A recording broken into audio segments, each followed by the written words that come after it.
what you want to do. Here come bad news, talking this and that. Well, give me all you got and don't hold it back. Well, I should probably warn you, I'll be just fine. No offense to you, don't waste your time. Here's why. Because I'm happy. Clap along if you feel like a room without a roof. Because I'm happy. Clap along if you feel like happiness is the truth. Well, welcome everybody to the latest episode of Stories of Transformation, brought to you by I Am the Guru, where we are embracing our own inner guru, honoring our truth, and just really trusting our inner knowing. And today, my guest is Dennis Couwenberg. And Dennis is the owner, publisher of ScienceWise Publishing. He has studied medical chemistry at university. He is the person who runs La Chicana, which is a hostel/healing center out of Pisac, Peru. And he's also currently studying psychology, or going to be studying psychology at a university in San Francisco. And he is a transformational coach. And yeah, so many wonderful things you're up to, Dennis. Nice to see you. And you're originally from the Netherlands, but currently hanging out in a little beach town in California. Yes. It's pretty fun, pretty nice to be there. Yeah, it is. Mm-hmm. It feels a bit like my second home. Yes, right. So in terms of how you and I know each other, I wanted to share with everyone that we met in Pisac, Peru. I think that was probably about three or so years ago now. Right. What's that? 3 or 4 years ago? Yes, yeah. And I remember the moment, it was actually in Enrique's Cafe. We were there, came separately, but ended up sitting next to one another watching someone performing some live music. And I felt such a beautiful connection with you instantly. And then the next day I was having like a meditation at my house, and I invited people, yourself included. It was, I think, for world peace meditation or something like that. And you were the only one who showed up. And so we had such a nice gathering, just the two of us, for world peace. And then, we did some other meditating just together. It was such a beautiful, beautiful day, beautiful connection. And the rest is history, as they say. We've stayed in touch ever since. There's some really, what I feel to be really magical moments in Pisac, different gatherings and ceremonies and things. So thank you, Dennis, for being here and joining me today. Yeah, so wonderful to have you. And I'm really excited and looking forward to sharing your story with everyone, because I feel you have a really powerful and inspiring story to share. So let's get started. The first thing I would love for you to offer to everybody is to really just describe what your life was like, because you had a pretty significant shift in your awareness and your consciousness. And so I would love for you to share with everybody what your life was like before that happened. Let's start there. Okay. Well, let me think. I think it's like 5 years ago now. 5.5 years ago. That this big shift happened. And I would say my story starts, to make it easy, I would say, like after my long-term relationship ended. I was together with someone for 7.5 years, married, really busy with making career, making money, traveling the world. My partner is an opera singer, so I was really busy with. Can you hear me better? Sorry, I'm in a noisy Starbucks. Yeah. So we were really busy with the career style of life, but it was also an artistic kind of life.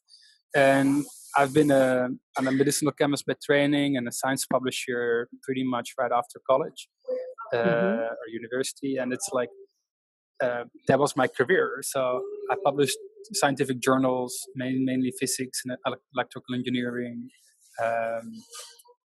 And after the breakup, I got into quite I would say, like a existentialistic kind of crisis, or like a big dark spot. I was living in Barcelona, and I remember that was a really challenging time. At the same time, I started to push since I was single again, it's like to push my scientific publishing company. I started setting up new scientific journals at NASA with professors at department chair, like important people, like really well-known scientists at Harvard and Stanford and UC Berkeley. And I had I still have a pretty good reputation, I like to think, at least in science publishing. I set up like really well-known, like high reputable, high impact factor kind of journals. Anyway, so that's what I was doing. But at the same time, I was going through this existentialistic kind of crisis, and I started to have questions for these scientists, like, how much do we know? Like, I started asking them philosophical questions. So while we're talking about setting up scientific journals, and my reality also, I should say, back then is like really rational, right? Like my worldview is very materialistic. It's my education, my background, no place for woo-woo. Like meditation would be, there's something there, I would say, like for relaxation back in the day, like I can tell, like there was some scientific studies that were done, and meditation showed that people were able to relax more and were producing certain kind of hormones that actually are showing that shows scientifically that they're relaxing the body, but that was about it. There was not really much of a spiritual search up till then. I was not meditating either, I was just living my life as a busy person until that breakup. And I started to set up more scientific journal and started asking scientists these philosophical questions like, how much do we know? What got you asking those questions? Well, I was in a really I felt like incredibly, this is personal, right? I felt incredibly shitty, it's like I was separate. I was single in Barcelona, even though I'd lived there for 3 years. We were always traveling, like 10 months out of the year. So I didn't have a big social circle there. And I felt incredibly lonely, and the love of my life just left me for someone else. It's one of those tragical stories. Yeah. And I felt so bad that I started smoking, going out, dancing made me happy. So I was dancing a lot, drinking. But I would say like functional in the sense, like during the day I was working, but partying way more than I ever did before. And so these questions were coming from a very personal from a very personal perspective, I would say. And also there were scientists that were religious, especially in America, and that's something we don't know in Holland. It's like in Holland, spiritual people that are Christian or religious I don't even know them anymore. You know what I mean? It's like we don't have churches. We have mosques, but no churches. So it was a bit like, how do good scientists, how can they be religious and be great scientists? I mean, it's a really weird concept for someone with a Western European background, because we have a materialistic worldview. So I started asking these scientists, like, how much do we know, and do you believe there's a God? People that I knew for many years already, right? So they were not strangers. And I started figuring out that there were scientists that were not only churchgoers and working at renowned universities, but somehow there were two, even in, I published a lot of physics and optical physics. There's even a Nobel Prize winner that is known for being, hardcore religious, or like a big part of his life is just going to church and being religious. And there was also like was he Nobel Prize? Famous scientist as well. I think he was also a Nobel Prize winner, and he was advising the Vatican, the Pope. And I was going like, wait a second, it still gives me chills up to this day, because it's like this part that opens me up. I'm going like, I'm super critical, and I used to not even go there, because I'm just not, God doesn't exist. I'm an atheist, so back in the day, that was not even part that was up for discussion. Anyway, but I started to talk to these people and started opening up, like, okay, but how do you see that then? It's like this white man, or the man with white beard somewhere, and actually they had very intelligent answers. So, yeah, we can, we're doing research, and we do as much as we can explore and uncover. And I like the word uncover as well. It's like, it's already out there, right? We don't need to, like, science is like, we're discovering something new. No, you're not discovering something new. It's always been there. You know what I mean? You're just uncovering what's already out there. Exactly. And so for me, that was like, I think if I look back on it, it was like the part that created an opening in my own thinking. Like it opened me up for there's another way of looking at life. So that was definitely the start of the journey. Yes, and then you had a very transformational moment or experience. Can you tell us about that? Yeah, I moved from Barcelona to San Francisco on a business visa. So I stayed there for like a year or something. And I started to explore more of the science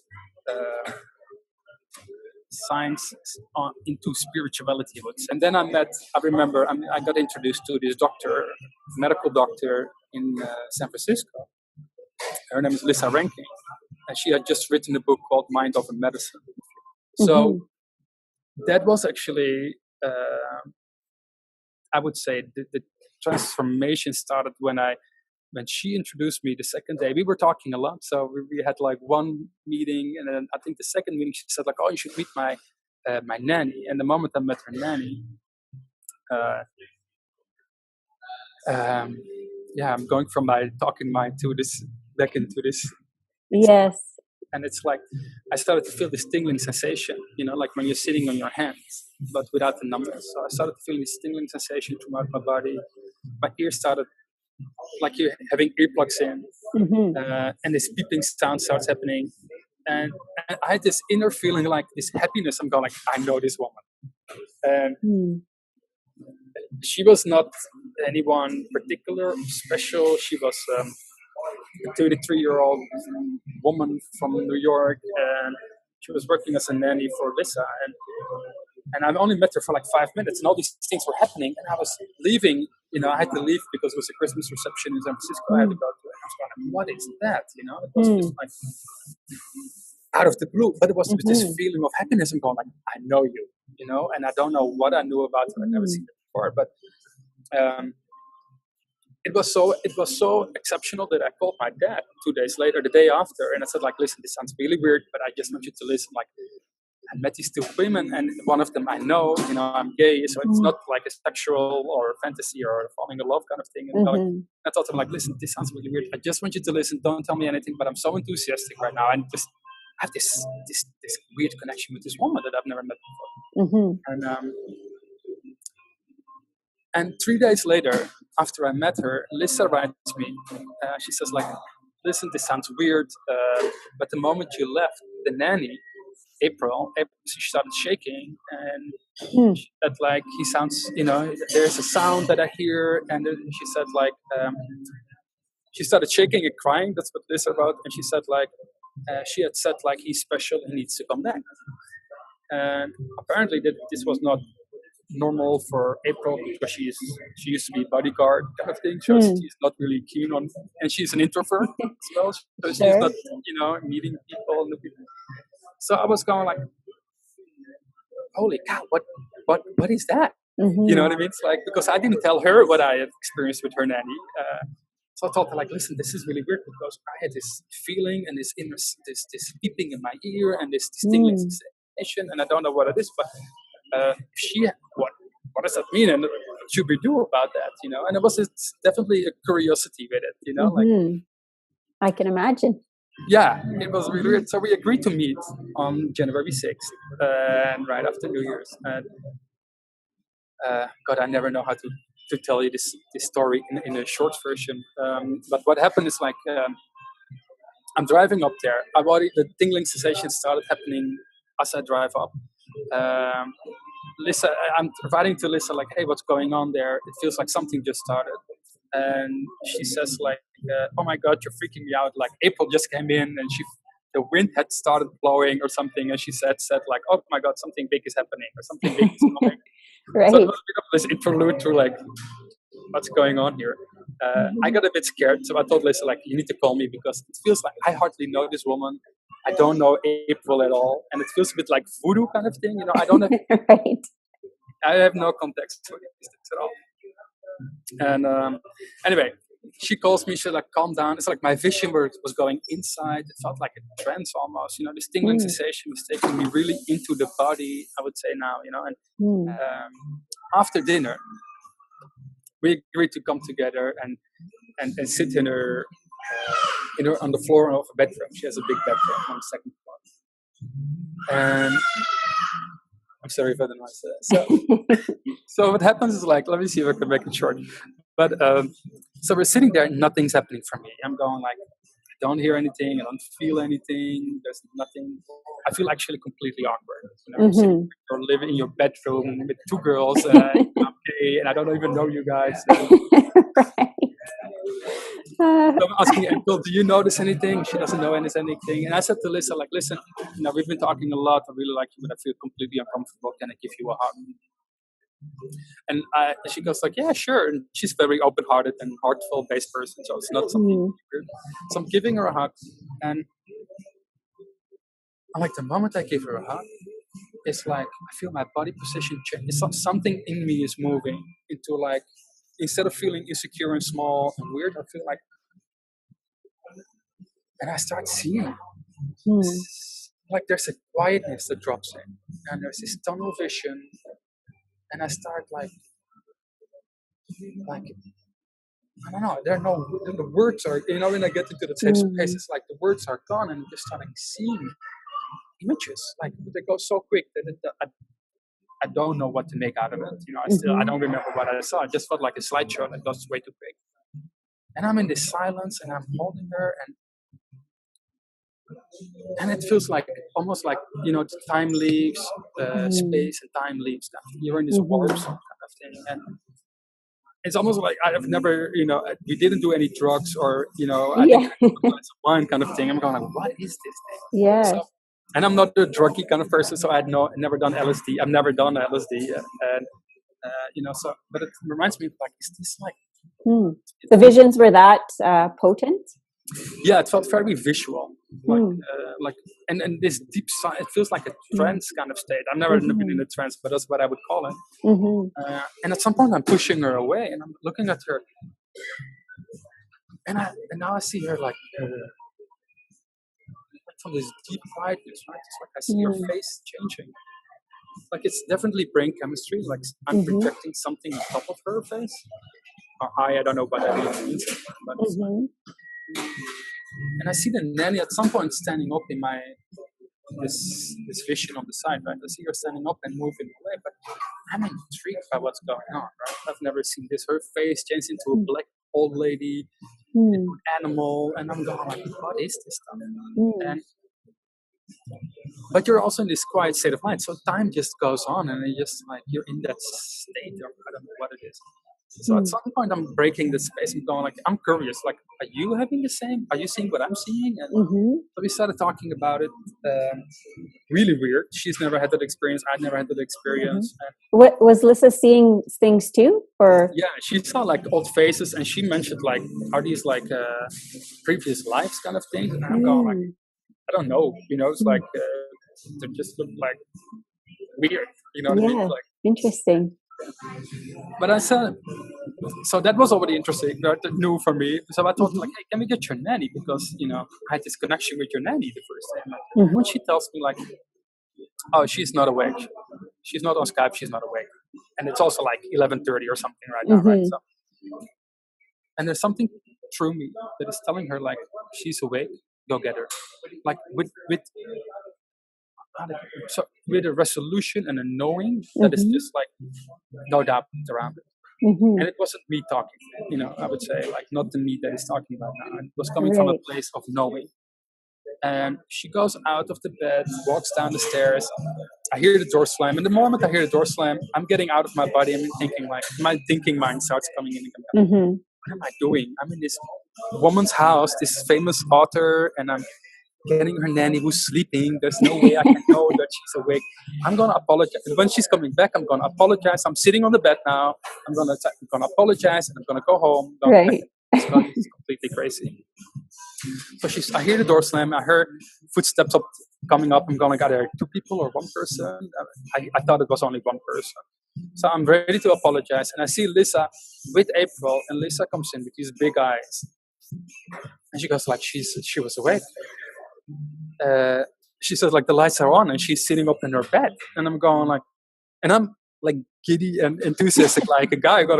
but not coming from the rational, the scientific mind. Oh, what happened? What's going on here? So April said like, yeah, I don't know what happened. Like I was fast asleep, and all of a sudden I'm awake, and I know someone is coming from me. And I'm going, holy, what? And I don't know why, but it's her telling me that allowed me to trust that tingling sensation that was still going on, but way less. I fell right into it, and I felt like, I don't know, it was so much, it was like electricity going through your body. I don't know how to call it anywhere else. It was tingling sensation, like it was definitely a physical effect rather than anything else. And so I don't know why, but I was like, can I have one woman in one arm and the other one on the other arm? I had the idea, don't know why, but it's like we're supposed to share this electricity or something, what it is. I had no words for it. I just thought something like I would really appreciate it. And so we're laying down there. There's no scenario, right? I didn't think this thing through, but then, and it's getting so intense, and it's almost like I'm letting it go, and it's picking up more and more, and then my muscles started flinching. When you're running too much, and your muscles started flinching, or you're working out, and it's very subtle in the beginning. And then I'm asking April and listen, like, can you guys feel that? And the guy like, no, we don't feel it. And I'm going like, what do you mean? And I remember saying like something like, I'm about to levitate to the ceiling. It's like so intense, And I think at that time, Lisa sat behind me, the doctor. I thought the doctor was sitting behind me. She puts her hand on my chest, and she explained later. She felt like muscles independently, chaotically firing, and it's like worms underneath your skin. And she didn't tell me that at the time. I just felt it, and I was just narrating as well. I'm like a chemist, like I'm putting substance A and B together, and so I'm going. My breath was being pushed out, like in a way that I've never experienced before, and I was making this sound like, and I didn't need to breathe in, and I felt like being pulled in some trance, and this tingling sensation started to take over my body, and I felt like muscles contracting. At some point, my legs were contracting so intensely in a way that I've never experienced before. It was like without any effort. All these muscles were like, my legs were like sticks up from the bed. You know what I mean? That's normally like an abs kind of exercise. But this was happening all automatically, and my breath was being pushed out, and this energy, this electricity started picking up, and I was going like, what the? It took my breath away. It took me into this really deep, silent space. At some point, I stopped talking. And so the rational mind is gone, and the time is gone. And then Lisa says, like, I remember she said something like, hey, it seems like your energy is stuck in your lower chakra. She said something like, try to run the energy through your chakras or something like that. I remember saying, like, what are you talking about? what are you talking about? What are chakras? How do you do that? Right. So yeah, it gets a little bit crazy, but it's like so she's like, yeah, when you breathe in, like imagine that you're pulling it up from your crotch to your head. And I remember like saying, and then when you breathe out, you're pulling it back in again. And it was so intense that when I started doing that, I remember like the breath was really weird, and I was making that sound, and I said like, are you sure? I remember saying like, it feels like it wants to it's like fireworks spring out of my head. Are you sure I'm supposed to pull it back? And we had clearly no idea what was going on or what we were doing. I just was doing that, and at some point, I think I have no idea of time, but it's like soon after Lisa said, it told April like, can you hold his feet? And the moment she steps out of the bed, and her bed is pretty high, and she's holding my feet, the moment she holds my feet, I feel everything like a balloon that is excited. Excited is a chemistry term as well. Like you can excite a molecule or it shines out light. Anyway, you can excite an electron. And so the excitement depletes like a balloon that is inflated, gets like deflated. And I'm going, whoa, and I notice like my mind is going back online a little bit again, and like within seconds. And Lisa notices like the twitching is gone, and then within a second or something, this all happens really quick. Like April falls, passes out, and she hits her head against the wall, and she's on the floor, and I'm going like, holy cow, what just happened? I thought she had a heart attack or something, So we're going to April. I think we should call a doctor, and I'm going to go, wait a second. Lisa, you're a doctor. I was like, you're in we're good going over company. Perfect I'm in good company. company. We don't need to call 911. And we're going over to April. And the moment she wakes up again, I thought, thank God she didn't have a heart attack. She grabs my hand and she goes like, it's like, yeah, I felt this energy coming through you, like electricity. And I was like, it was going through my body until it became too much and it hit her. Right. And that was the moment I remember saying like, what are you talking about? Like, and I remember saying like, I have a bit of an arrogance. He's like, are you girls trying to seduce me? I was completely weirded out with that question. Like, are you girls trying to seduce me or something? This is not cool. This is weird stuff, Uh-huh. And it was also the moment when Lisa said like, wait a second, she's clearly alpha as well. Like clearly, and very clear. Like, listen, you're the one, directing this. My nanny's never been in my bed before, and you're the one telling me to get the nanny, and it's like you're the one directing this. Like, we're not doing anything here, Yeah, there was a part I couldn't deny, So yes. So we were talking a little bit, but I was super tired and I went to bed. I stayed there the night. We were, I'm like, what was that about? We had no idea, and I just went to sleep. Apparently, the girls couldn't, those ladies, Lisa and April, couldn't sleep because of all the energy that was apparently flying around. That they had experienced for many days, weeks after even. And for me, everything shifted. I didn't know what it was, but it's like everything shifted from that moment on. It's like the moment I woke up, there was a deep silence. It was like I would describe it like an ocean of silence. It wasn't like you could fall into it, something I'd never experienced before. I started seeing a lot of visuals, like I don't know. It's almost like I would call it like memories to people. Like I could see memories really clearly during daylight as well, and often they were not my memories. They were just pictures or like movie fragments almost. You get to know the emotional story behind it. And very confusing in the weeks to follow. I became super sensitive, so sound became like super loud. It's like almost like you can't make a division between background noise and front noise. Or when you're talking to someone dropping a cup or doing the dishes in the back was just like crazy. Right in your ear. Yeah. So I walked around with earplugs for, I would say, years. I think I stopped doing that a year ago or something. What else started happening? I became sensitive. Also sensational wise, almost like there's another layer on top of your body. I don't know how to call it. It's almost like in some, I would meet someone and it's almost like you're sensing how they feel, like more intensely. It's like 80% of our communication is body language, and it's almost like that body language was screaming at me now, and it was like I couldn't deny it. What did you do with all this, Dennis? Because this is, given what you shared with us about where you came from and what your life was like before, and then having this really bizarre experience, and now having all this like super intense sensations, feeling other people's emotions, what did you do to navigate all of this that was going on for you? I must say Lisa was a great help in that. So there's like what they call a spiritual emergence network. So she explained later, so like, she even wrote a blog about kundalini.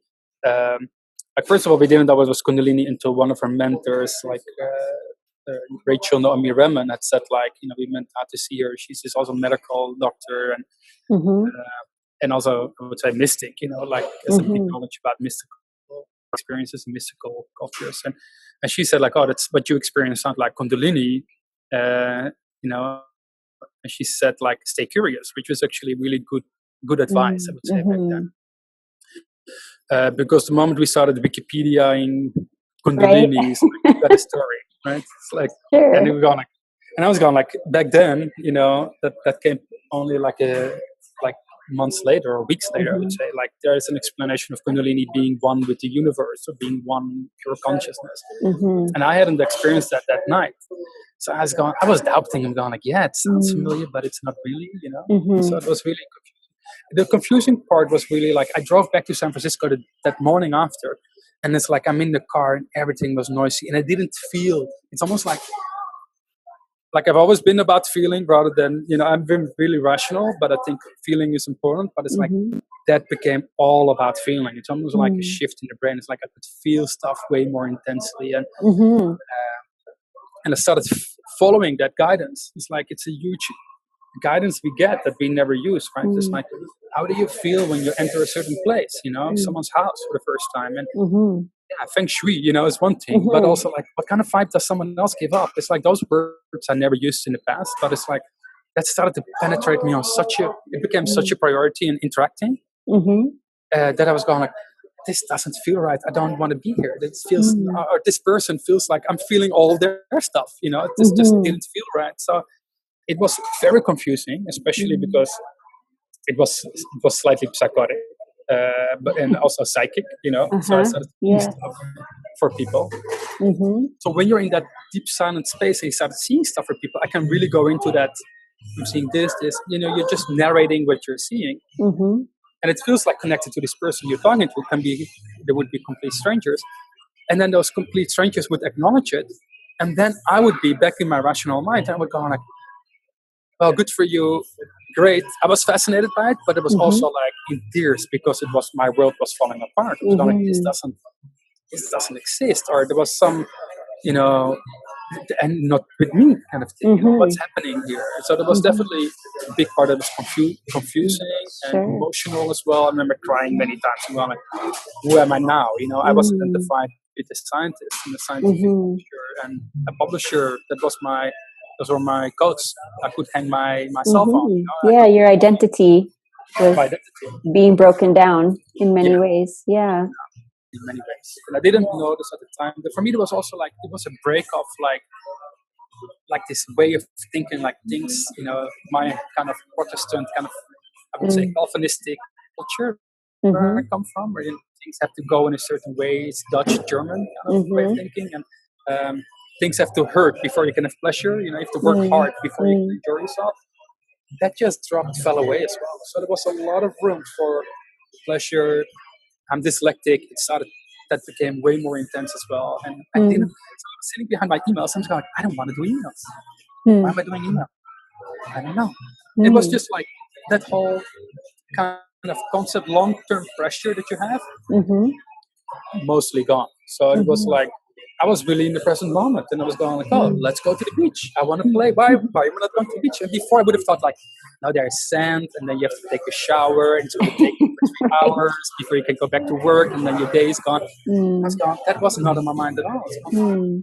It sounds very liberating in many ways. Yeah. And I did share with people stuff that came up for them. Especially in the beginning, and then I spent a lot of time here as well, where I am now in Encinitas. People are really open here, and there was a lot of support as well. But it was definitely not integrated. The people were telling me that at the moment, and I just felt like I could look in Lisa's eyes and I could drop. I don't know. I could drop.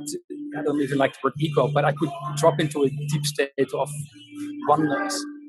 I don't like that word either, but I could drop in a deep state of like consciousness or awareness and feel like an incredible freedom and love coming through, love for different people, for anyone, and I said like, I love you as much as I loved my dad or my grandmother, you know what I mean? There's the concepts that we have for what we call strangers, they're just concepts, and they're cultural ways of behaving, and and then you just love everyone and you're just at ease all the time, and there's nothing that needs to be done. And there was a year that I didn't file tax, and I was going like, I just didn't stick, just it's like I was doing it and I was going, oh, look at the beach, I want to go to the beach right now. I was following that inner guru, that what you call like inner guide. I was going like, inner feeling, I was going like, let's go to the beach. And then I would be at the beach and go to my hotel, and then I was gone. Text was not even on my mind. It wouldn't. The long-term memory was just gone. So I was just living in it. Anyway, a lot of these concepts just fell away. It was very liberating. Yes, I can hear that in what you're sharing. And so I mean, this has clearly had a lot of impact in your life, and Tell us about how, in particular, with your career, because you know you had a very successful career in this publishing business, and now you're sitting and you just feel called to spend your time at the beach all the time, and I couldn't focus on emails. Yeah. And so tell us, like, how did this show up? Like, what shifted in your life in terms of that aspect? So what shifted, like, it's like my mind couldn't. The idea of science, it's something that I had when I was younger as well. It's like, how can a book, that you can grab in your hand, hold something of incredible value, like, of truth? Why? It's like the Bible. Why would I need to read the Bible? If you don't believe in Christ, you go to hell. If you don't read the Bible, you need to read the Bible. Why? It was. I don't even know how to call it, but there was an intrinsic knowing that there's nothing in words that can be expressed that holds more truth than this beingness, this being right here, right now that I'm doing. Why am I publishing? It didn't make any sense. Yes, you no longer felt connected to that world. It didn't feel connected. It was like it didn't make any sense. It's like it's one thing to recover certain truths about reality, right? To focus on that and have passion for that. Like, why am I publishing someone else their discoveries, which is all about words and letters and concepts? It's not even about experiencing reality or doing experiences, right? Or experiments. It's about, like, why am I doing this? It didn't make any sense at all. And I told my assistant, like, listen, I'm not even answering emails anymore. It was not really nice, but I couldn't answer. I got, like everyone else, like tons of emails every day. I just couldn't focus on them. And I told her, like, listen, I can't focus on them. Can you, if there's only one way, I'm going to stop everything, unless you're willing. And she said, like, and I knew she was dependent on my income, her income from me. So like, unless you want to answer all my emails and pick up this journal that, I had one active journal at the time, and I'm like, unless you want to continue doing all of it, I'm happy to pay you more money, but I can't. I will stop everything I'm doing, like book publishing, and there's nothing. I just can't do it. And now I'm looking back, I'm glad she did. I mean, it was ungrounded, and I was in this different state of awareness, different state of consciousness, and yeah, so that shifted, and she took care of lots of it. And I would talk to her. I could talk to her on the phone, like, is there anything you need? And, I wouldn't, I just stopped writing emails altogether. I hate writing emails. I don't know who likes it anyway. But it's like, the emails are just, especially if you're dyslexic like me, it's just a crime, It takes more effort than. In all of this, Dennis, were you experiencing any fear coming up, or was that pretty well dissolved? No, that's the funny aspect, actually. When I look back on it, it's like there were moments of clear delight and pure awareness and falling into this, what they call, like, non-dual state of awareness, or parts of your character falling away. But it came hand in hand with lots of fear coming up. How did you move through it? What were some of the things that really helped you with that? I would say, like, a big help for me, Lisa introduced me to Adyashanti. He's a Zen Buddhist teacher, like spiritual teacher here in California. And his book, this helped me a lot in general, but his book, The End of Your World, he was the first one to describe what was happening to me and put it into kind of a schedule, like a timeline. And I kept on listening to it because it just kept me feeling like, okay, this is going somewhere. My head was hurting. I started, what I said, like, seeing stuff, and this energy or this physical sensation was still there. And I would drop in silence. I wouldn't even call it meditation. I would just be in your house that I, took over from you in Pisa. I would just sit on the couch for hours and just be in that silence. It's not, in a way that I can't even explain. And it's like, when my boyfriend left, my husband left, like a lot of my, it already started back then, old memories coming up about my childhood. And that became really in the daylight when this kundalini or whatever it is. I don't even like to name it kundalini, but it's like all these energy, all these memories were coming up, these feelings were coming up. So they were like, I would wake up in the middle of the night with an intense, like, not even a memory. It's like you're in that moment and it's playing out in front of you. Again, something I had suppressed apparently or forgotten. They're often painful memories. My mom put me up in an orphanage when I was like 9, and we had a very difficult time right before. Become hysteric and lots of anger, and so that was in my face. And it was also like my mom's story about like, yeah, you were a difficult child to raise. I grew up the first 6 years with my grandmother, and 6 to 9 with my mom, and that whole story just rearranged itself. It's almost like history resetting itself. So I was going, holy cow, this is what happened, but it came with a lot of sadness, a lot of anger at time as well. Like, and there were definitely also, I might have been all in this moment. There were also really moments about fear, like, how am I going to make money now? How am I going to do this? I have some savings, but those were depleting really quickly here in California. So I was going, I'm going to make money. And so, yeah, the fears I did. Let me think what I did. I said a lot. I learned how to sit with them. So this meditative Zen Buddhist kind of training, like sit with them and feel it through and just sit with it. And sometimes it would be too much. And I would I've seen a psychologist as well. Like, EMDR has helped me a lot in Amsterdam. What else have I done? I've done Gestalt therapy of like family dynamics therapy. It was also like, there was an eagerness of going like, let's go in all the way. It was also definitely a feeling of, okay, this is part of apparently the spiritual journey, whatever you want to call it. And like, I'm in, like I'm not stopping this, like I want to see it all. You opened Pandora's box and there was no going back. No.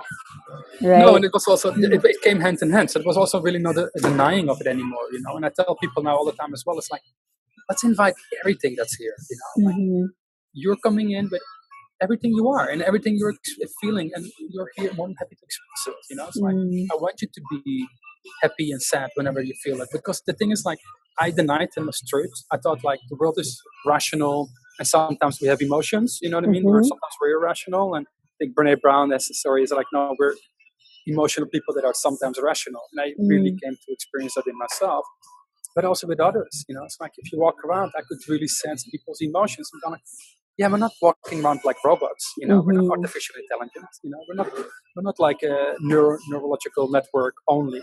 There's more to the story. We're actually carrying our emotions wherever we go, and we feel stuff all the time. And it's actually guiding us, if you know it or not. It's the direction. Yeah, of course. What have been some of the most rewarding aspects of this shift for you? I would say integrity. So integrity.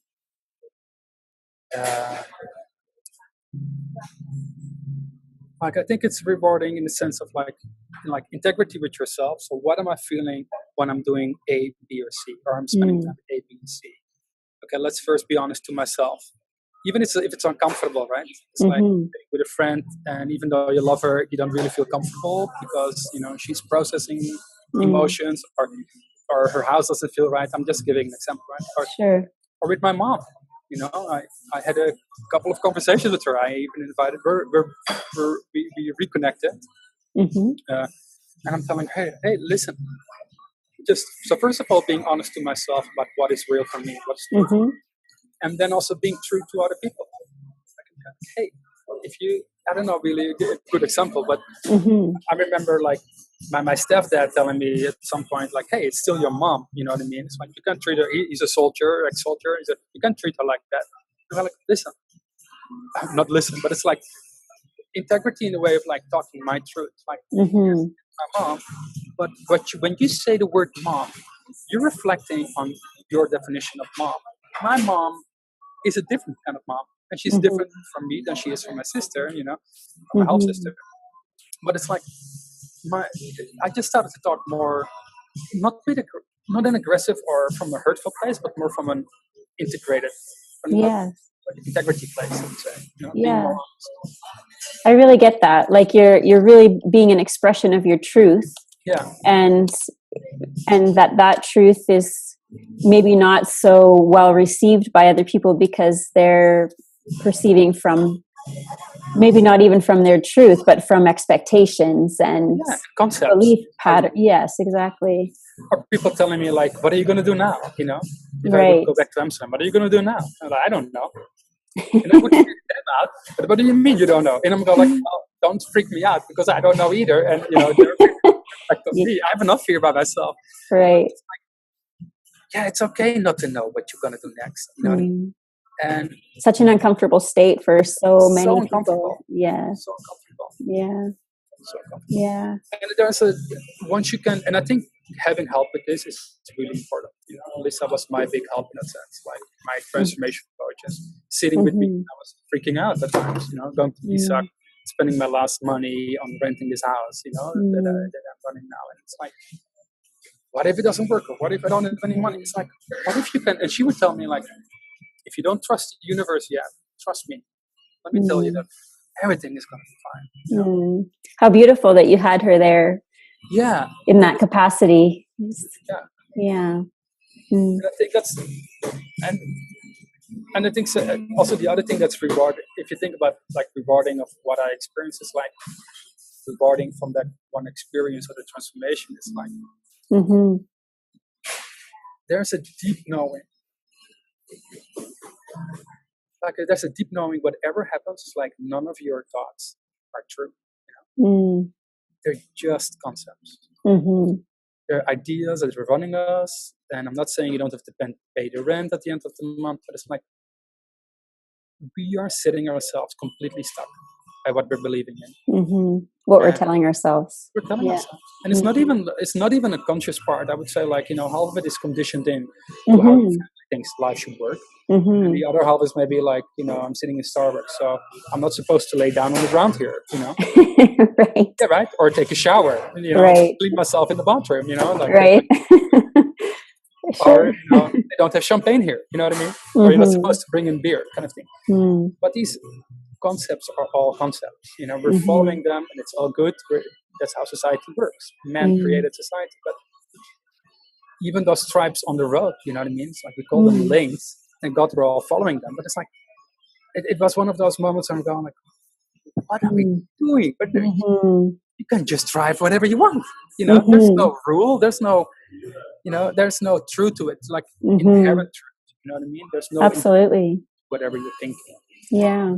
And I'm catching myself, and yeah, for me, that's the rewarding thing. It's like, and also to help other people, like, let's see how you believe reality looks like. Let's fragment it. Let's dissect it. See where you get stuck. I think for myself as well, just to like, okay, what is the next step? And also, when you talk about like inner guidance, I use feeling way more in that sense as well. So we have concepts. Yes, I need to pay money, and I need to pay now. People that are working for me, and yet at the same time, I'm like, I love the work of Toshia Silver, my friend. She said, like, it's not yours; it's God's responsibility. To take care of people. Doing what if you're doing what feels right, and what comes into you as like a normal flow of goodness. But the moment you start struggling, and I'm not saying I never struggle because I do, but it's like the moment I think that really works is I go back to silence, and I trust that just like my heart is beating and my hair is growing and my nails are growing, that thing that is running this thing, the show, is not depending on how I'm thinking about it. Right. I'm not in control. And that gives me, I think that's a big relief that I keep from this, that I never had before. I felt like I was really a lot in survival mode, going to university, I felt very, as a young person, like there's definitely a power force within me that is like survival, orientated. Like I went to university and get a good job and get education because I needed to survive, and this is my way. Yeah, so I have less of that, completely gone, but it's way less. Yes, I'm sure that feels very freeing. Yeah, it is. And empowering. Yeah. Yeah, definitely. So earlier you mentioned Adyashanti and also Walissa. Are there any other people or practices or things that have offered you inspiration on this path, or that really help you to connect with that inner guru?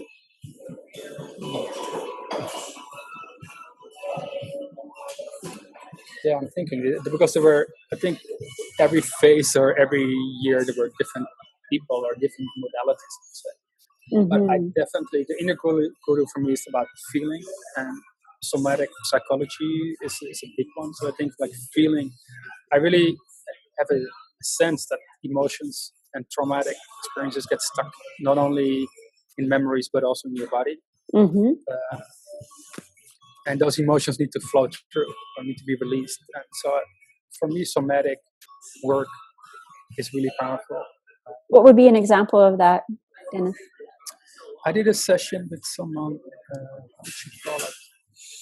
There are two of them actually. I just followed a course here on iRest. It's Nidra Yoga.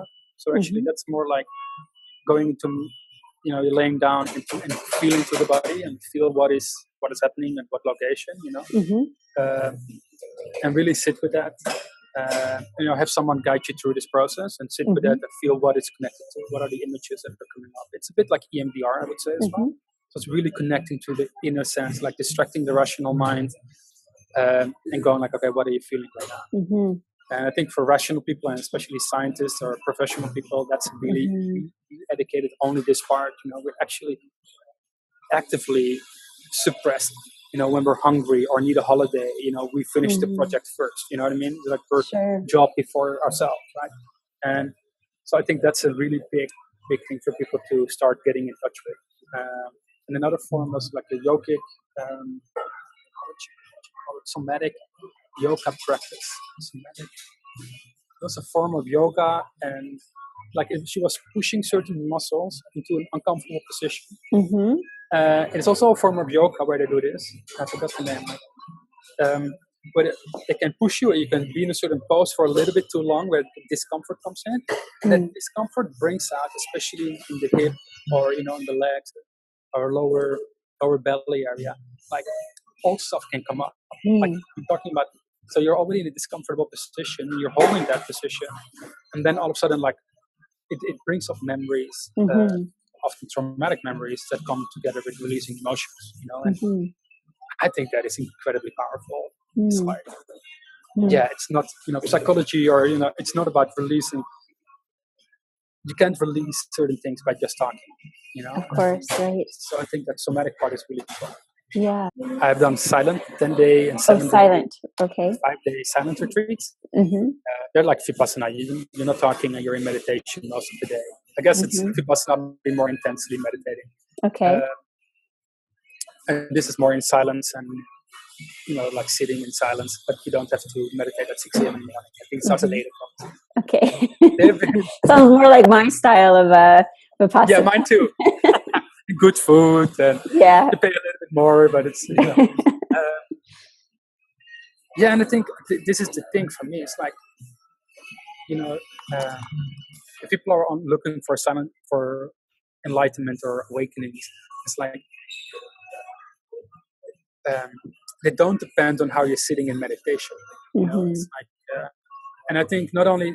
So let me say this about silent retreats or vipassana. It's like they're very helpful because once you're getting into silence, and it's like an elevator. It's like going down. It's like first you get into the subconscious before you get into this pure quiet place, right? And the subconscious has all this information that is stored there with archetypes, but also like dream, the world of dreams and heavy emotions or traumatic emotions, and they need to be seen too. What I mean? It's like sometimes you just want to bypass them or pass them by so you can get into this blissful state or get into like a state of awareness, waking up. But it's like they need to be seen too. You know, I like John Wellwood as well. I did a workshop with him, spiritual bypassing. It's his phrase. About like letting the emotion talk, like what wants to be seen right now. You know, I rest or Nidra Yoga with Richard Miller is the same as well. Like what wants to be seen right now. Okay, let's sit with that. But really spending time with your emotions. You know, like if I look back on it, my main go-to place was running away. You know, it's like I was just getting uncomfortable. I didn't even know what it was, but the weekend would start and we just thought, okay, I need to get out. I need to be doing stuff. You know, not be but distract yourself. Yeah. doing. Yeah. So at this point, what I would love for you to share with us, Dennis, is any, final guidance or sharings that you would like to offer everyone that has really been a powerful kind of teaching for you, inner knowing, inner teaching that's come through. I know you've already shared so much, but any final offering? Well, I'm thinking about the person that might be watching this in the phase that I was in right when you're going on your journey. Like The Hero's Journey by Joseph Campbell. You know, I would recommend to everyone to, if you're thinking about quitting your job or, you know, stepping into the unknown, there is guidance out there, you know, and Joseph Campbell is one of them that has been really helpful. And yeah, take that step. You know, it's like, or let me give them some trust. Like if you don't trust yourself yet, that the universe will hold you, and that everything is completely harmoniously designed. You know, and it doesn't mean we're not suffering or I had no harshness with having no money. You know, it's like those years I've had as well. But it's like if you're looking for that integrity and that peace of like finding inner harmony with the outer harmony, like trust me. Let me tell you that it can be done and it's going to be completely fine, no matter what you do. Follow that guru or that inner light or that inner feeling that you have. And often it's also like, you know, when the outside world, it's not all about being courageous. And I like the word courage, you know, the word courageous comes from the French word courage, which means heart. It's not only being following your heart, it's also when often the outside world becomes too harsh for, you know, too difficult. And it's getting pushed into the unknown, you know, we're ill or we're getting laid off or we're losing our child or we're getting into divorce. But whatever happens, like it's you can follow that. It's all going to be okay. Yeah. Even if it's not okay, it's okay. It's okay. Yeah. Right. Wonderful. And what would you like to offer everyone in terms of like what is it that you want to do for other people? So maybe at this point you can share about your work that you're doing now and that you're intending to be doing, and what your intention is around that in terms of being in service to others. So the work, I got a house now. It doesn't feel like, it never felt like my house because I'm renting it. It's not mine. It's indigenous Peruvian. But in Isaac, I have a house, a guest house, a small guest house, where people are coming when they're on their search, I would say, when they're already going to transformation. So lawyers, doctors, psychologists, or people with trauma that already stepped into that, you know, let go of the old world or taking a sabbatical or a long holiday kind of thing. And they come and stay with me, and it's also known for ayahuasca ceremonies, shamanic ceremonies with plant medicine, like ayahuasca or San Pedro, which allows you to get into an altered state of awareness. Not something I'm doing, but I love when people are, you know, want to go beyond their minds, beyond what they have seen the world that they've done so far. And I love to sit with them, like offer them, like what they call transformational coaching. You know, what Lisa did for me, like I like to do that for other people. And also help people when they're going through a spiritual crisis, you know, like I had myself. It's not really a crisis, but like going through huge spiritual transformation. Yes, of course. And, like where everything is normal, you know, everything is welcome. So if you're going through deep grief, tell me more about it. You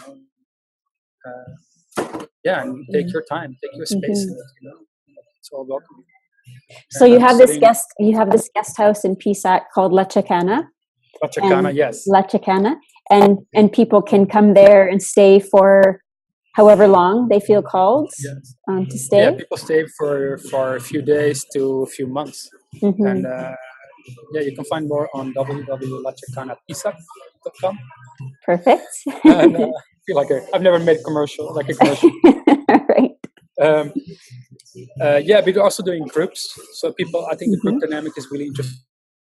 Do is meditate with people in the morning, or the house manager that's there when I'm not there. Right now I'm in California. Is doing that.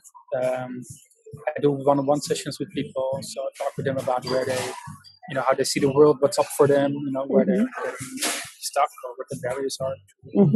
They're keeping them from changing their lives. And I'm studying psychology, so I'm also becoming a therapist. Well, that will come in handy, I'm sure. Yeah.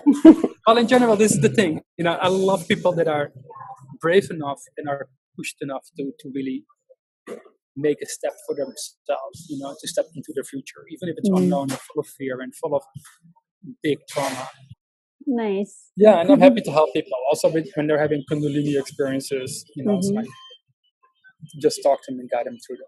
Yes, I can see how that would be very helpful for many people. Yeah. Thank you so much, Dennis. This has just been a real pleasure doing this interview with you and sharing your story with everyone. And so thank you very much. Well, thank you for inviting me. Yeah. It's a pleasure to talk. I love to talk.